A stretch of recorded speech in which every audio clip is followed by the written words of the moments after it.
Assalamualaikum warahmatullahi wabarakatuh.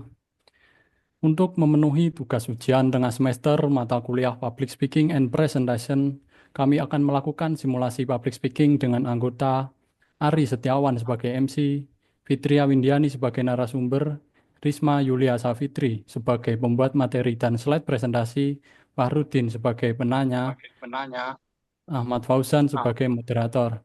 Berikut penampilan dari kami. Terima kasih Kak Fauzan.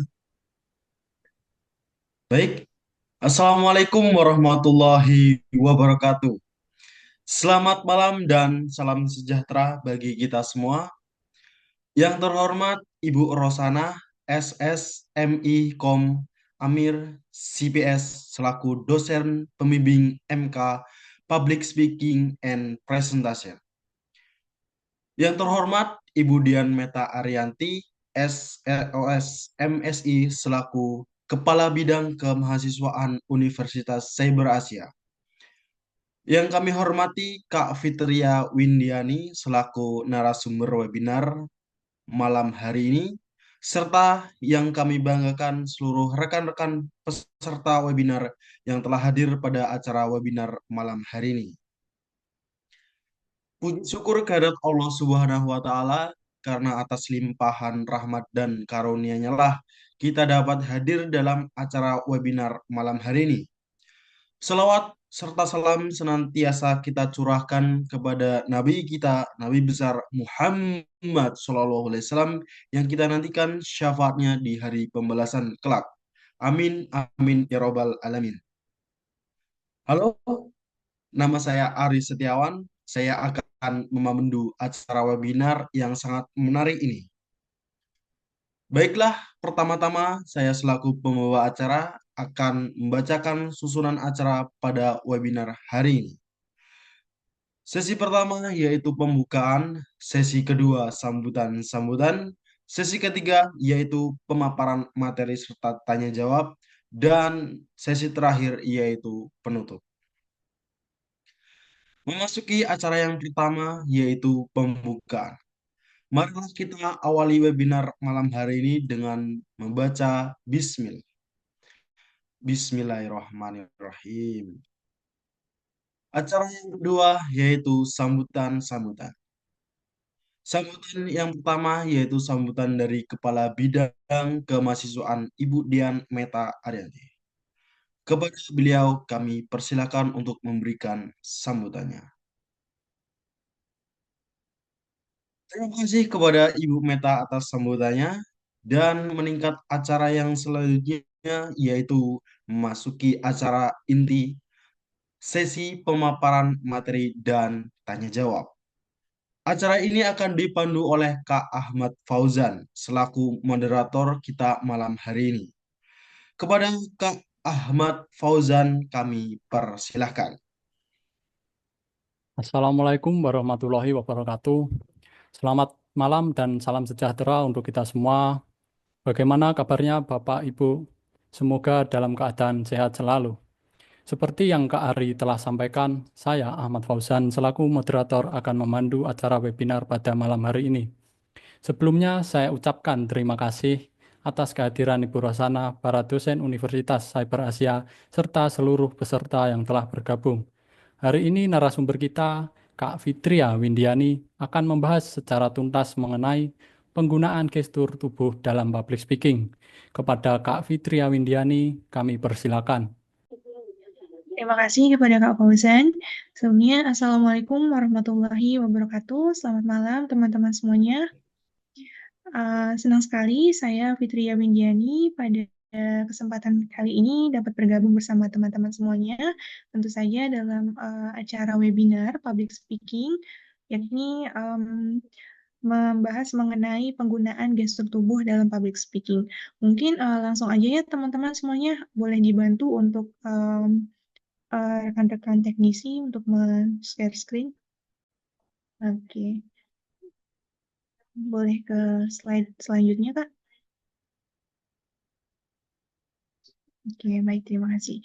Nah, baik teman-teman semuanya, pada malam hari ini kita akan membahas mengenai penggunaan gestur tubuh dalam public speaking. Nah, mungkin di sini teman-teman udah nggak asing lagi nih sama yang namanya gestur tubuh. Tentunya kita juga dalam keseharian, kita ngobrol sama teman atau mungkin sama keluarga, mungkin dengan dosen juga, kita secara tidak sadar melakukan gerakan gestur tubuh. Nah, di sini dalam public speaking, juga sangat penting sekali nih kita untuk mempelajari mengenai gestur tubuh. Nah, apa sih pentingnya gestur tubuh dalam public speaking? Boleh di next, Kak? Nah, di sini pentingnya gestur tubuh dalam penyampaian pesan, terutama dalam public speaking, itu yang pertama kita dapat meningkatkan kredibilitas. Tentunya gestur tubuh membantu pendengar memahami dan mengingat informasi. Gerakan tangan yang tepat dapat meningkatkan fokus pendengar, di mana kita sebagai komunikator ketika kita menyampaikan suatu informasi, informasinya disampaikan dengan bagus, kemudian disertai juga dengan gestur tubuh yang tepat, maka ini akan menjadi fokus pendengar, akan meningkatkan suatu fokus audiens terhadap pesan apa yang kita sampaikan. Nah, kemudian di sini juga ada membangun kepercayaan diri kita sebagai komunikator, di mana ketika kita menguasai suatu materi, kemudian kita menyampaikannya juga dengan bagus, kemudian juga disertai dengan gestur tubuh, maka itu akan menjadi suatu kepercayaan diri kita bahwa kita siap untuk menyampaikan suatu informasi kepada para audiens kita. Seperti itu. Boleh di next, Kak. Nah, kemudian di sini ada jenis-jenis gestur tubuh yang efektif. Apa aja sih jenis-jenis gestur tubuh yang efektif? Yang pertama di sini ada gerakan tangan. Nah, gerakan tangan yang tepat dapat meningkatkan pesan. Contohnya seperti ini, teman-teman. Ketika kita seorang komunikator menyampaikan suatu informasi, yang di mana dalam informasi tersebut terdapat beberapa poin penting. Nah, di sini kita bisa menekankan dengan gerakan tubuh. Contohnya seperti ini. Jadi teman-teman semuanya di sini ada jenis-jenis gestur tubuh yang pertama ada 4. Yang pertama ada gerakan tangan, ekspresi wajah, postur tubuh, dan kontak mata. Nah, seperti itu contohnya teman-teman. Jadi ketika kita menyampaikan suatu poin-poin penting di dalam suatu informasi, itu kita memberikan penekanan bahwasanya ada 4 poin penting loh dalam gestur tubuh yang efektif itu. Yang pertama, gerakan tangan, ekspresi wajah, postur tubuh, dan kontak mata. Nah, ini keempat ini ketika kita menggerakkan tangan, itu secara tidak langsung para audiens kita akan meng-highlight bahwasanya oh berarti ada 4 gestur tubuh yang efektif dalam public speaking seperti itu. Nah, kemudian di sini juga ada ekspresi wajah. Ekspresi wajah dapat menunjukkan emosi dan empati, di mana kita di sini seorang public speaker juga harus menyesuaikan juga nih konteks informasi yang kita sampaikan. Apa sih informasi yang kita sampaikan? Apakah itu informasinya bersifat sedih atau senang atau juga mungkin informasi yang bersifat memotivasi gitu ya, memberikan semangat. Nah, ekspresi wajah kita juga harus dimainkan di situ. Jangan sampai kita memberikan suatu informasi duka, tetapi kita ekspresi wajahnya terlihat sangat gembira, teman-teman. Itu nggak sesuai ya, teman-teman. Jadi, di sini kita harus menyesuaikan nih ekspresi wajah kita dengan informasi apa yang kita sampaikan kepada para audiens. Seperti itu. Nah, di sini yang ketiga ada postur tubuh. Postur tubuh yang tegak menunjukkan kepercayaan diri. Nah, ini sangat penting banget, teman-teman, bagi kita seorang komunikator yang mana kita menjadi seorang pusat perhatian pertama bagi para audiens. Jadi, kita harus mempersiapkan diri dengan sebaik mungkin, terutama dari gestur tubuh kita. Jangan sampai kita sebagai seorang komunikator menjadi pusat perhatian para audiens, kita menjadi postur tubuh yang tidak enak dipandang. Atau mungkin bisa jadi postur tubuh itu bungkuk misalkan. Kemudian senderan dari kursi. Nah, itu sangat tidak baik dan juga sangat tidak memberikan suatu pandangan bahwasanya kita sebagai seorang komunikator itu memiliki kredibilitas yang tinggi atau mungkin tidak memiliki suatu wibawa seperti itu. Nah, apa jadinya teman-teman kalau misalkan teman-teman bisa menghadiri suatu webinar atau seminar secara langsung, kemudian teman-teman melihat suatu komunikatornya nggak siap nih dengan postur tubuh yang bungkuk, kemudian senderan, apa yang kira-kira yang terlintas dalam pikiran teman-teman? Apakah teman-teman fokus terhadap pesan yang disampaikan atau memang fokus terhadap postur tubuh si komunikator tersebut? Bahwasanya kok komunikator ini seperti ini ya, seperti itu. Nah, jadi kita ini harus penting banget nih memperhatikan postur tubuh. Nah, harus postur tubuh kita sebagai seorang komunikator harus melihatkan seseorang yang berwibawa, tentunya menyiapkan kepercayaan diri. Nah, di sini postur tubuh kita juga harus tegap, tetapi juga nggak tegang ya teman-teman, harus rileks, santai, kemudian dibarengi juga dengan senyum. Nah, di situ menjadi suatu nilai plus juga terhadap audiens. Nah, kemudian di sini ada kontak mata. Kontak mata yang konsisten menunjukkan keterlibatan. Nah, jangan sampai nih kita seorang komunikator, tapi kita ngobrolnya membawakan materinya asik sendiri aja, nggak melibatkan kontak mata dengan audiens, nggak melibatkan suatu konektivitas dengan audiens gitu ya. Misalkan seperti ini. Kita berbicara di depan umum kepada seseorang yang kepada semua orang audiensnya luas seperti itu. Jadi kita harus menatap kepada audiens kita. Kita nggak boleh tuh sendirian, asik sendiri menyampaikan informasi sendiri ya. Kita harus melibatkan juga, mengkoneksikan juga dengan para audiens. Kita harus menatap kepada audiens kita dengan luas secara merata seperti itu. Nah, kemudian di sini ada cara menggunakan gestur tubuh yang tepat. Gimana sih cara menggunakan gestur tubuh yang tepat? Tentunya yang pertama dengan berlatih. Latihan gerakan tubuh di depan cermin, visualisasi diri, kemudian menyesuaikan dengan konteks informasi yang kita sampaikan, kemudian menimang, mengira-ngira seperti apa sih gestur tubuhnya, harus bagaimana, seperti itu. Kemudian kesadaran, perhatikan gerakan tubuh Anda secara alami. Nah, teman-teman bisa mungkin secara nggak sadar, kita pasti ngobrol sama teman atau dosen ataupun yang lainnya, kita pasti menggunakan gerakan tubuh secara alami, secara sadar. Nah, itu yang dinamakan kesadaran. Nah, di sini ada keaslian. Keaslian di sini hindari gerakan tubuh yang dipaksakan. Contohnya misalnya teman-teman nggak tahu nih, bingung. Mungkin agak gimana ya, agak kurang yakin misalkan menggunakan gestur tubuh yang seperti apa. Nah, ini bisa dihindari, bisa juga tidak boleh, bisa juga nggak dipakein gestur tubuh juga nggak apa-apa. Misalkan kita menggantikannya dengan ekspresi intonasi suara, misalkan, kemudian ekspresi wajah, atau mungkin dengan cara yang lainnya. Ini misalkan kalau misalnya kita nggak yakin sama sama gerakan tubuhnya, lebih baik kita nggak usah menggunakan gerakan tubuh tersebut, teman-teman. Nah, kemudian di sini ada konteks. Sesuaikan gerakan tubuh dengan topik dan audiens. Nah, di sini juga seperti yang saya bilang tadi, bahwasanya sesuaikan konteks informasi yang kita sampaikan kepada audiens dengan gerakan tubuh yang kita sampaikan. Nggak cuma gerakan tubuh aja ya teman-teman, tapi mimik wajah, intonasi suara, dan yang lainnya juga harus kita sesuaikan dengan konteks yang kita informasikan kepada para audiens. Seperti itu. Next. Nah, di sini apa aja sih manfaat penggunaan gestur tubuh dalam public speaking? Nah, seperti yang saya bilang tadi, bahwasanya di sini bisa meningkatkan kredibilitas tentunya, kemudian meningkatkan kepercayaan diri, dan juga meningkatkan kejelasan pesan, seperti itu. Boleh next, Kak? Nah, di sini ada tantangan dan hambatan dalam menggunakan gestur tubuh. Apa aja sih tantangan dan hambatannya dalam menggunakan gestur tubuh? Nah, pasti di sini juga teman-teman mungkin pernah mengalami, mungkin nggak cuma saya aja, mungkin teman-teman juga semuanya pernah mengalami bahwasanya kita nggak tahu nih, bahkan mungkin takut atau ragu-ragu mau gimana sih cara menggerakkan tubuh, menyampaikan pesan dengan menggunakan postur tubuh yang sesuai itu seperti apa. Nah, di sini ada hambatannya adalah yang pertama ketegangan. Ketegangan dapat membuat gerakan tubuh menjadi terhambat. Ya, benar sekali. Di mana teman-teman di sini mungkin yang pertama adalah kurangnya mempersiapkan diri, sehingga teman-teman ini tegang.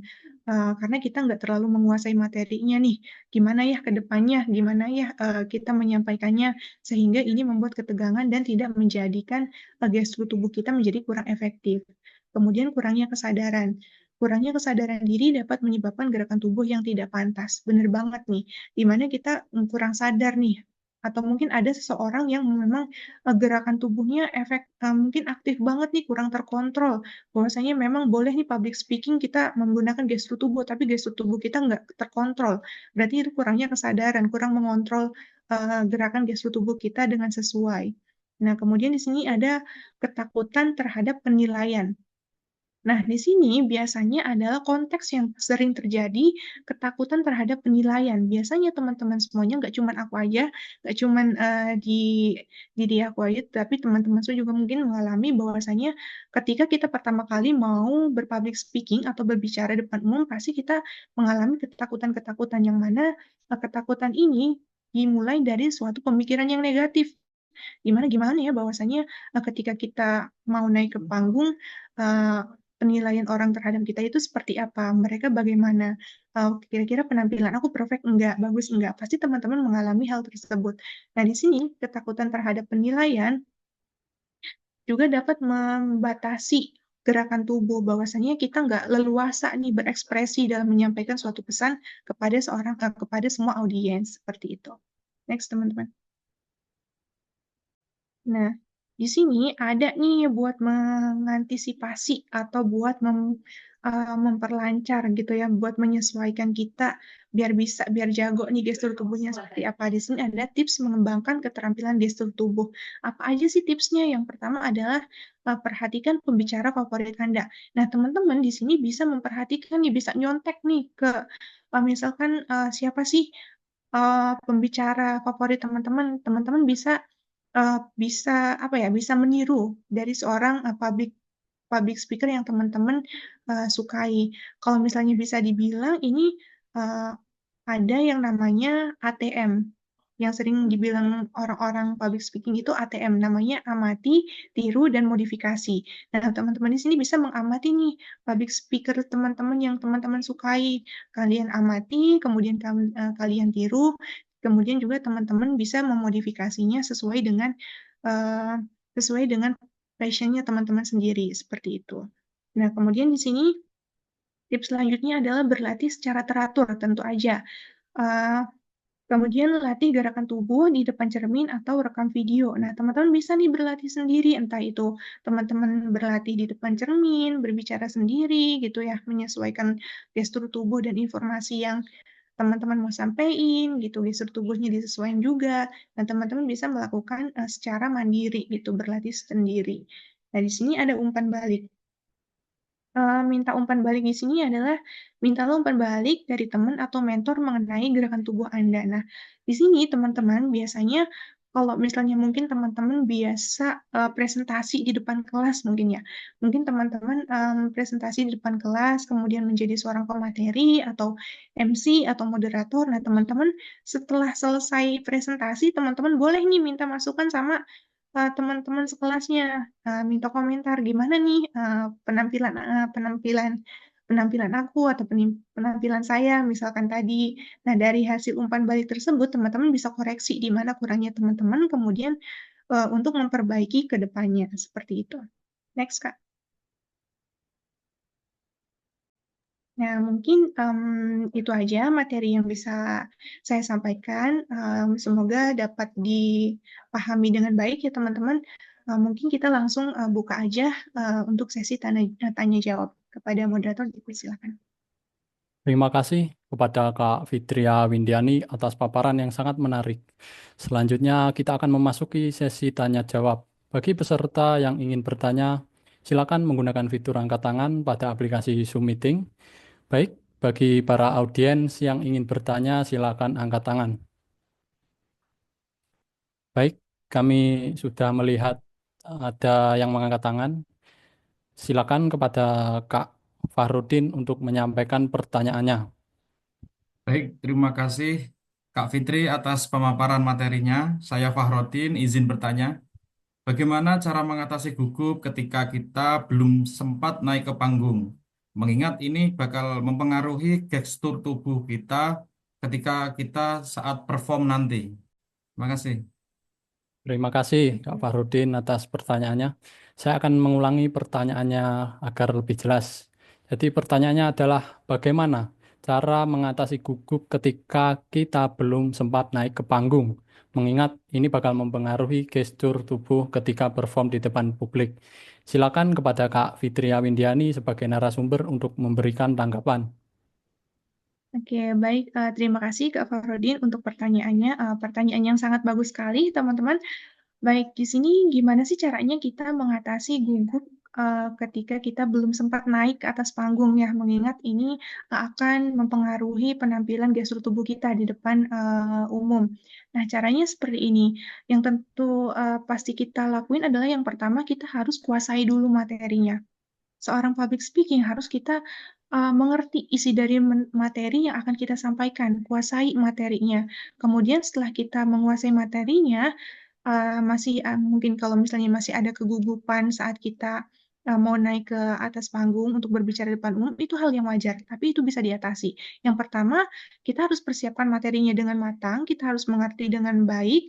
Yang kedua adalah kita harus em, memberikan suatu pemikiran yang positif kepada pemikiran kita sendiri. Misalkan, nggak apa-apa nih kita takut, tapi kita udah menguasai materinya kok, udah berlatih kok, udah kita menguasai materinya, udah berlatih jauh-jauh hari, udah menguasainya dengan baik, pasti pasti kita bisa. Nah, intinya kita harus memberikan afirmasi positif kepada diri kita sendiri, selain kita juga menguasai materinya. Kemudian yang kedua adalah bisa mengolah pernafasan dengan rileks. Kemudian juga tips yang ketiga mungkin ada beberapa teman-teman yang biasanya menghandle atau mengurangi kegugupan atau kenervosan saat naik ke atas panggung itu dengan minum air putih.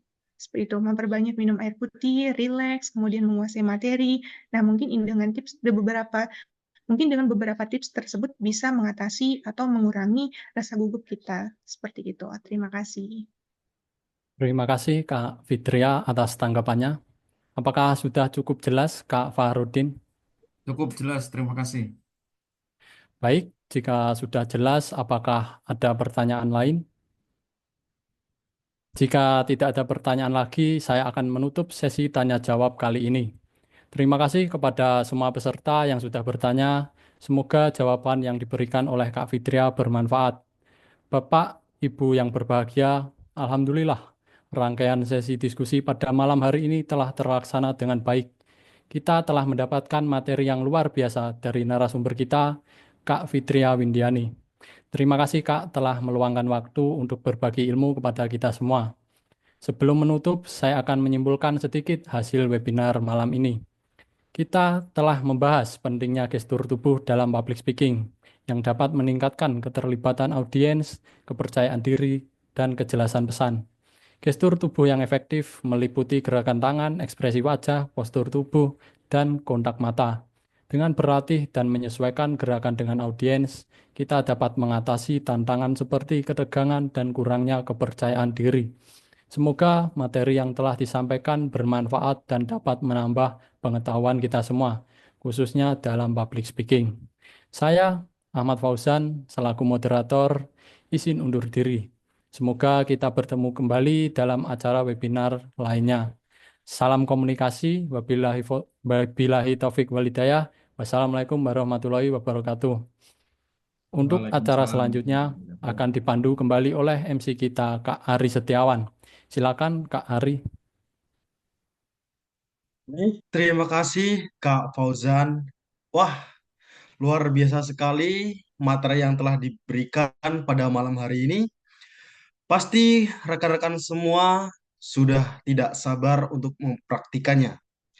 Semoga semangat untuk belajar dan berbagi ilmu terus menyala di hati kita semua. Terima kasih kepada semua yang telah hadir dan berpartisipasi dalam acara webinar hari ini. Kami juga mengucapkan terima kasih kepada tim panitia penyelenggara yang telah bekerja keras untuk memastikan acara ini berjalan dengan lancar. Tanpa dedikasi mereka, acara ini tidak mungkin terlaksana. Semoga informasi dan pengalaman yang telah dibagikan dapat memberikan inspirasi dan wawasan baru bagi kita semua. Saya mewakili seluruh panitia meminta maaf apabila dalam acara webinar ini terdapat banyak kekurangan dan kesalahan yang mungkin kurang berkenan di hati para peserta dan tamu undangan. Baik, sebelum kita tutup acara webinar malam hari ini, kita akan melaksanakan sesi dokumentasi. Dimohon untuk peserta yang bersedia dan bisa on cam, silakan membuka kamera masing-masing. Silakan berpose sebaik, secantik, dan seganting mungkin. Baik, slide pertama. Satu, dua, tiga. Oke, terima kasih rekan-rekan. Sampailah kita di akhir acara webinar malam hari ini. Jangan lupa untuk terus menjalin silaturahmi dan berbagi ilmu di antara kita. Sampai jumpa di acara selanjutnya dan selamat beristirahat. Terima kasih atas antusias semua rekan-rekan yang telah hadir malam hari ini. Sekian dari kami akhiri. Selamat malam. Wabillahi taufiq wal hidayah. Wassalamualaikum warahmatullahi wabarakatuh. Waalaikumsalam warahmatullahi wabarakatuh.